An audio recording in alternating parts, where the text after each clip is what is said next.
আসসালামু আলাইকুম সুপ্রিয় শিক্ষার্থী বন্ধুরা, আজকের ভিডিওতে আমরা যুক্তিবিদ্যা প্রথম পত্রের 100% কমন উপযোগী সাজেশন নিয়ে আলোচনা করব।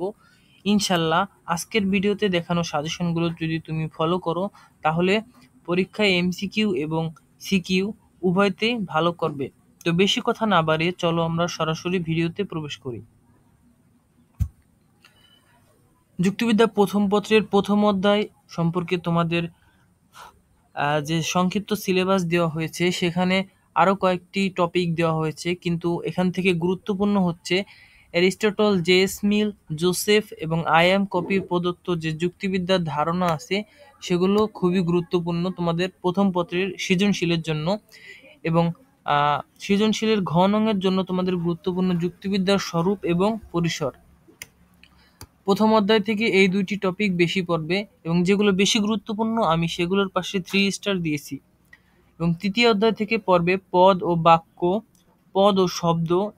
পদ ও শব্দের মাঝে দেখো কিছু আমি উল্লেখ করে দিয়েছি, যেমন পদযোগ্য শব্দ, সহপদযোগ্য শব্দ এবং পদ নিরপেক্ষ শব্দ।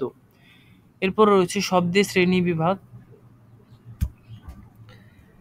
আরেকটি গুরুত্বপূর্ণ টপিক সেটি হচ্ছে পদের ব্যক্তত্ব এবং জ্ঞাতার্থ, যেখান থেকে প্রতি বছর প্রশ্ন আসেই, এটা কিন্তু কোনোভাবে স্কিপ করা যাবে না। পদের ব্যক্তত্ব বা সংখ্যার দিক এবং জ্ঞাতার্থ বা গুণের দিক, এটির যে হ্রাস বৃদ্ধির নিয়ম আছে এটি অবশ্যই পড়ে যাবে।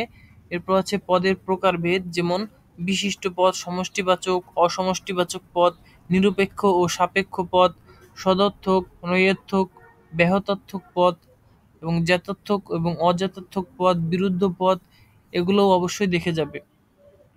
এরপরে অনুধাবনমূলক প্রশ্নের জন্য পড়তে পারো বাক্য ও যুক্তিবাক্য এবং অবধারণ ও যুক্তিবাক্য। এরপরে দেখো যুক্তিবাক্যের গঠন থেকে পড়বে হচ্ছে সংযোজক। সংযোজক কি? অনেক সময় অনুধাবনমূলক প্রশ্নে জিজ্ঞাসা করে অথবা জিজ্ঞাসা করা হয় যে যুক্তিবাক্যের সংযোজক বলতে কি বোঝায়।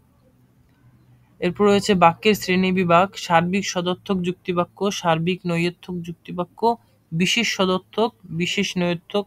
এছাড়া বাকিগুলো ধারণা নেবে। পদের ব্যক্তি ও নিয়মগুলো আছে, দেখবে যে এরকম ভাবে তোমাদের অনেকের বইতে হয়তো চিত্র দেওয়া আছে, অনেকের বইতে চিত্র দেওয়া থাকতে পারে, অনেকের বইতে না থাকতে পারে পদের ব্যক্তি এবং এর নিয়ম সম্পর্কে, সেগুলো অবশ্যই দেখে যাবে।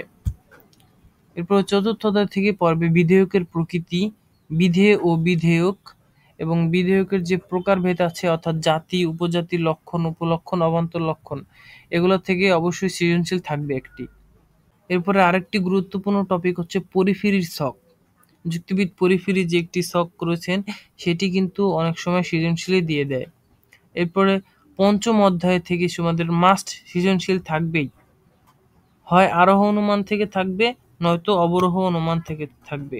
সুতরাং তোমরা আরোহ অনুমান এবং অবরোহ অনুমান এই দুটোই খুব ভালোভাবে পড়ে যাবে, এবং অনুমানের সংজ্ঞা ও প্রকৃতি। এবং পঞ্চম অধ্যায় দেখো আমি কিন্তু 3টি টপিকই একদম 3 স্টার দিয়েছি, তার মানে খুবই গুরুত্বপূর্ণ এই পঞ্চম অধ্যায়।